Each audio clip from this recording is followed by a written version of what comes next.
Max Verstappen is on the brink of a Formula One race ban after picking up 3 more licence penalty points for his collision with George Russell in the Spanish Grand Prix. That means he'll be on that suspension tightrope for the next 2 Grand Prix before some of those points drop off. And John, certainly a day where Max's frustration boiled over in quite a counterproductive way. Yeah, amazing. He'd done a superb job during the early stints of the race. They were on a 3-stop strategy versus McLaren's 2-stop. It looked close. McLaren admitted they were closer, but we had a late race safety car. Kimi Antonelli had stopped with an engine problem and it turned the race. Max came into the pits for some fresh tyres as the McLarens had, but they had no softs left. They had no mediums and no fresh softs. They put him on a hard and the thing spiralled out of control. You could sense the frustration. He asked, why am I on a hard? Restart it went wrong. He had a sideways line at the final corner. Clashed with Charles Leclerc down the straight. I was annoyed about that. Then at turn 1, George Russell has a look down the inside. Max is forced wide. Unhappy about that. Team asked him to give the position back, and that's where the situation exploded as he subsequently gave the position back on the way into turn 5, and then inexplicably, after giving the position back, drove into the side of George Russell. Earned himself a 10-second penalty, which dropped him all the way down to 10th place at the end, and more crucially, those 3 penalty points, which have put him very, very close to that race ban. Absolutely. It was a day where he needed to limit the damage, at least once that safety car had come out and forced that change of tyres. He had to pit because of the situation. That was bad luck.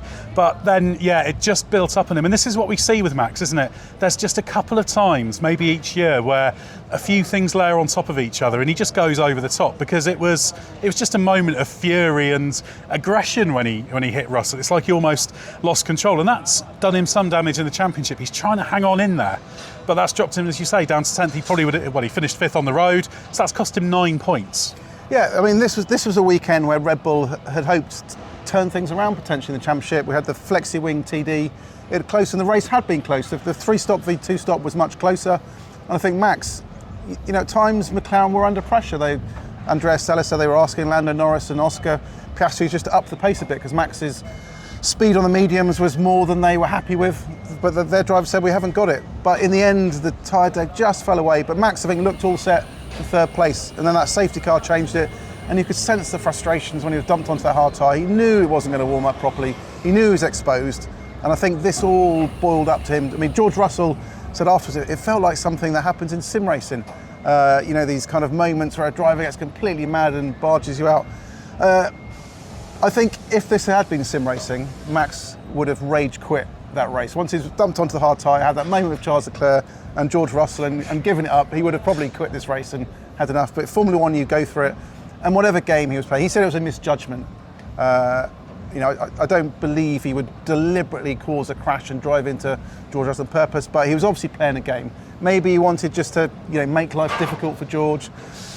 Maybe he was caught out by where George came in, but I think it was an error. And I think the very fact he didn't want to talk about it afterwards says an awful lot about potentially what he thinks. Well, absolutely, because he was asked about it, as you'd expect, and he said, well, does it matter?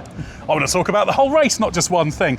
And I think that's as contrite as Max Verstappen actually gets, in that I think he probably thought, I've boiled over a bit there, so he's just trying to dampen it down. And of course, at that point, he didn't know that he wasn't going to get anything for that Leclerc collision, which was investigated, and obviously he was on the brink of the ban. And if Verstappen had been blamed for that, which he wasn't, it was quite rightly, in my opinion, deemed a racing incident, that would have triggered the ban. Yeah, because it's 1 point now. He's got 2 races where he cannot afford to pick up any more penalty points. He loses some points after the Austrian Grand Prix, but he's got to get through Canada and the Red Bull Ring weekend with no further trouble. And this is not what he wants. He still wants to be in that championship hunt. He's going to have to go wheel to wheel with the McLarens. Cannot afford to do any incident, and we know exactly what happened in Austria last year. Absolutely, and just as a reminder, I've noted it down here because it's a long rap sheet. 2 points for the collision with Norris in Austria last year, 2 points for forcing Norris off track in Mexico last year, 1 point for a VSC infringement in Brazil, 1 point for driving unnecessarily slowly in qualifying in front of Russell in Qatar, 2 points for the collision with Piastri at the first corner in Abu Dhabi last year, and then 3 points today for Russell, so that's 11 points, 12 points is when it comes up. One of the great things about this, though, that I imagine frustrated Verstappen enormously is The Red Bull team advised him to give the position back, but actually the stewards, as they said in the document, had already decided, or later decided, that there was not going to be any action on that. So that will have just added to the fury, won't it? Yeah, I mean, he wouldn't know that at the time, but I think what it has exposed again is this problem that unease that Max has with his racing, or the driving guidelines and the way they are now, because George Russell had fulfilled the rules. He'd got his front axle alongside Max Verstappen's mirror on the apex, had ticked that off. But part 2 of the driving guidelines is the car has to remain under control. George didn't have it. But when Max came off and came back on, Red Bull weren't really sure, was he in control? Was he not in control? And Christian Horner said they decided to tell Max to give the position back, because normally if it goes to be, it's noted, normally if it goes to investigation, they're going to get the penalty. And with the safety car, everything was very, very compressed. So that's why tonight Red Bull boss Christian Horner has said, we need to rethink this. It needs to be a situation, potentially like you get in football, where the referee says, play on. It doesn't blow the whistle, it just says play on, and the game carries on. So do they need to do something like this to change it?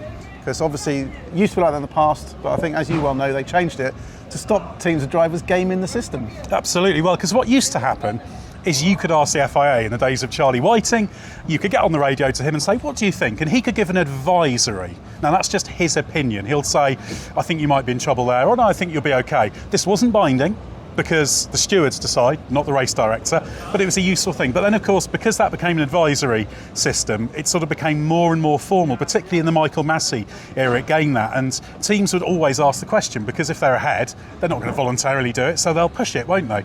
And the problem is, if you're going to police it with the stewards all the time, they'll get countless incidents happening. So they said a few years ago, 2022 I think, wasn't it? They said, right, the onus is on you. You can take the risk if you want, but you are responsible for ceding the position. Red Bull made that decision and this happened. So it's very, very difficult, because it's one of those things that's just going to go backwards and forwards, isn't it? I personally favour putting the onus on the teams as it is there. Red Bull made a judgment call and they lost out. On those marginal ones, that's just what you've got to do in the heat of the moment. Yeah, and I think you've got to judge the situation and be sensible yourself, because if you do go to a situation where you're asking Rui Marquez, what do we do? Is it good or is it not good? They'll do this for every single incident. Even when they're wrong and they know they're wrong, they will go to the FI and try to argue it. And I think, give teams an inch, they take a mile. It happens all the time in Formula One. But I think there is some debate to be had about racing rules and how these things are rolled out and done. But that still doesn't get over the fact that Max Verstappen crashed into George Russell. Absolutely, yeah, in a moment of just extreme frustration and fury. And it's significant because now he's 49 points behind Oscar Piastri, isn't he? That's 9 more points than it needed to be. Now, he said, I don't feel like the car's quick enough to be in the championship hunt, but the whole point is hang on in there. Keep staying, keep fighting. 2 McLaren drivers fighting each other. Of course, Piastri won the race from Norris, so he extended his championship lead. But this goes completely against that. Yes, Red Bull weren't helped out much by the flexi-wing TD as maybe they hoped. But when the game is hang on, you've got to limit the damage, haven't you? And yes, he was really unlucky, but he needed to make sure he finished in 5th and it stuck, and he didn't. Yeah, it was the frustration on being stuck on that hard tyre on the final lap, the frustration of coming out the final corner and the car being a bit leery, the frustration of Charles Leclerc getting past him, the frustration of feeling he'd been hard done by with George Russell, the frustration of letting George pass and having this collision. I think everything just mounted up. But if Max wants to have a hope of winning this championship, the days he cannot win, the days he's beaten by McLaren, he has to finish 3rd. He can't afford to do today, because he lost an awful lot of points today, needlessly as well, because he had to give the position back to George. He wasn't going to gain anything by being funny or playing games, because the FIA are absolutely clear. When you give the position back, it's got to be given back cleanly. You can't just let him marginally ahead for 2 centimetres and retake it. So I think there's a lot to take away today. Christian Horner, dodged the questions tonight. He said he's not spoken to Max about it, but they will go away and they will have talks and they will discuss it. So we'll see where this develops. And maybe Max, on reflection, may look back and may say something in the next few days about it all. And I do wonder what Max's feeling will be about being told to give that position back by the team. I'd like to be a fly on the wall when that discussion happens, because I imagine he'll be a little bit frustrated. But you're absolutely right. This became a race of damage limitation once that safety car happened. As you said, he was on course for 3rd. The tyre situation did make it difficult. He was always likely to lose places, and he just boiled over. We saw this in Hungary last year. He can't afford for that to happen. So, yeah, not a great day for Max in the end, having looked like he was giving McLaren something to think about, doing everything he could. So we saw the best and the worst of Max Verstappen today, I think, and I'm sure there's going to be a lot of talk about that over the next few weeks and ahead of Canada.